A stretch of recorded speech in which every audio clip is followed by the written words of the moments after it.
Hello everyone, my name is Zion, and this is my presentation off of the Arabian country known as Yemen.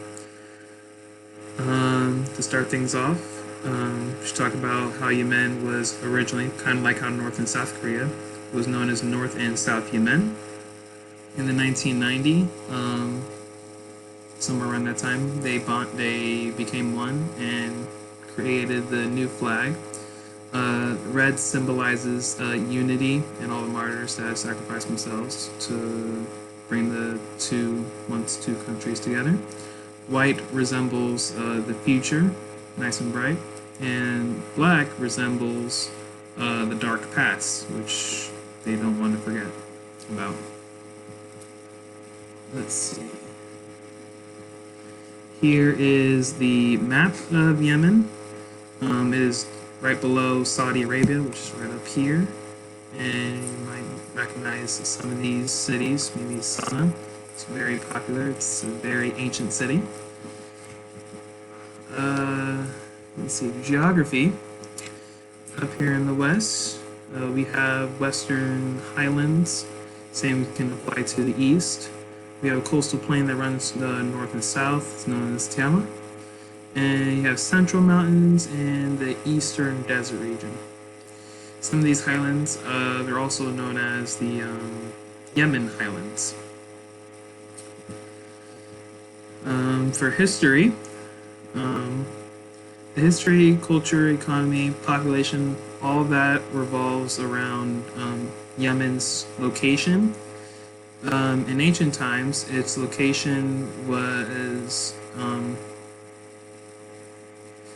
basically is the reason why it was so prosperous. It influenced the trading. It was basically the monopoly when it came to trading of aromatics and spices.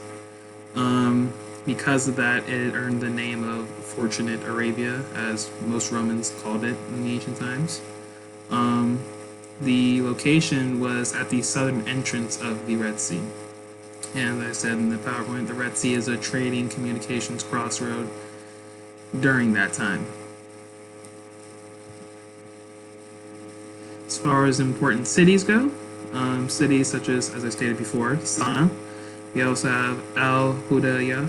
Sorry if I butcher some of these names. I'm really not that good at pronouncing them. We also have Taiz and Aden. Well done. These kinds of cities are significant when it comes to tourism and architectural monuments, and overall some of the best places to learn the history of the country. The picture you see here is actually the city of Sana'a. As I said before, it is one of the most ancient cities in Yemen. The population at the current moment is almost 30 mil amount of people, and that is about 0.38% of the total world population. You just have here some locals. Let's see.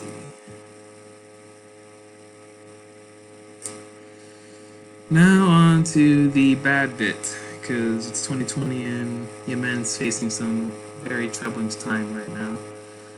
As of right now, the economy is a little unstable, and because of a civil war that's happening at the current moment, I believe it started around 2014 or 2015. The economy basically just shut down, essentially. The civil war, this one, because Yemen's had many civil wars, but this one in particular was a result of President Ali Abdullah being forced to hand over power to Abdurrahman Mansour Hadi. President Ali Abdullah, if I recall correctly, he was the leader for about 30 years. But when he shifted power over to Hadi, Hadi couldn't. Well, it's not that he couldn't. He tried to make constitutional and what's the word for it? He tried to make constitutional reformations and some other reformations, but because of the shift in power, which was forced, it caused some. I think their names were Houthi rebels up in the northern region of Yemen, and because of that, Hadi had to he had to flee from the cap. He had to flee from the capital. So right now, because of that, we have famine, political instability, and increased unemployment in Yemen. And as you see from this chart, this is actually the resemblance of the GDP, aka gross domestic product.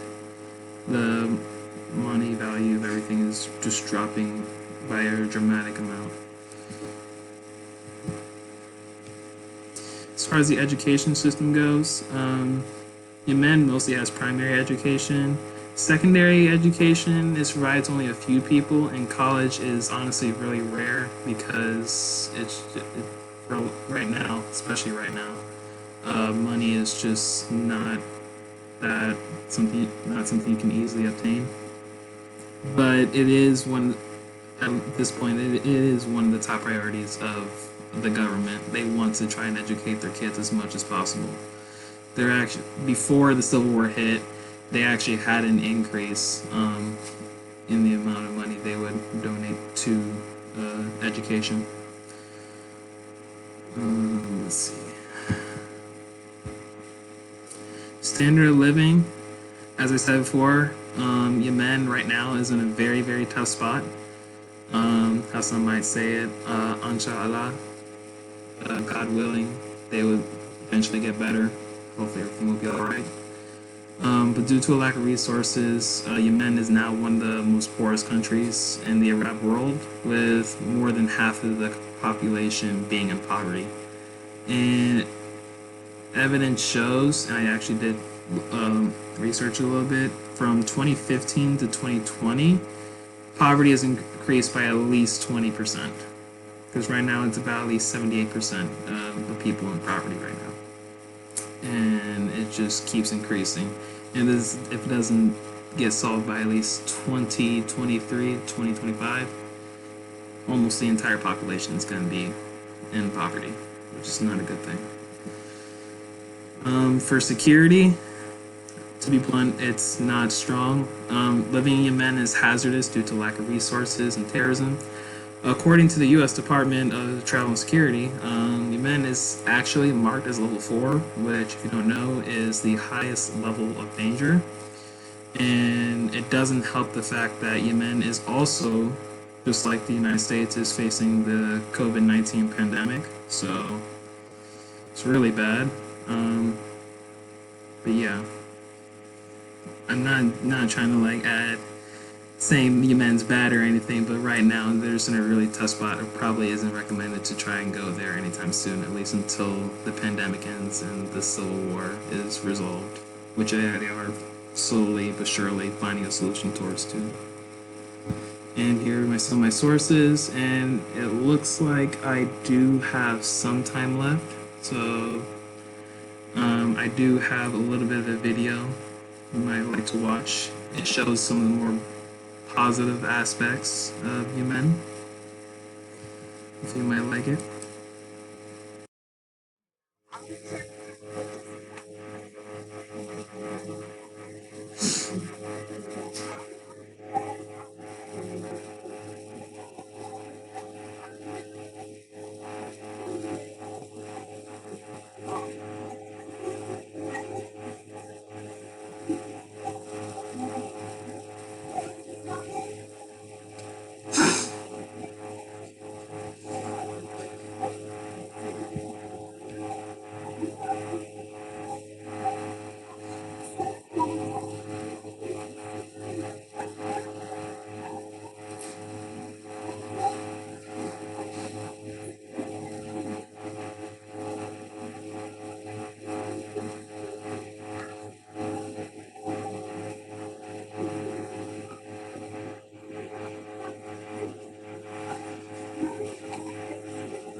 and just in case, because I am running out of time, if I didn't state before, um,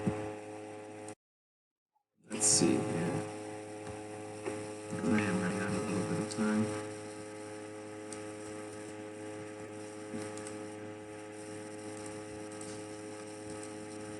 I did not say before, this is actually a very important monument. It's called the Searle Monument.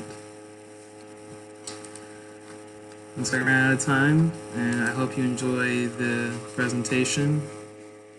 It's probably a little bad, but hope it works out. Thank you for your time.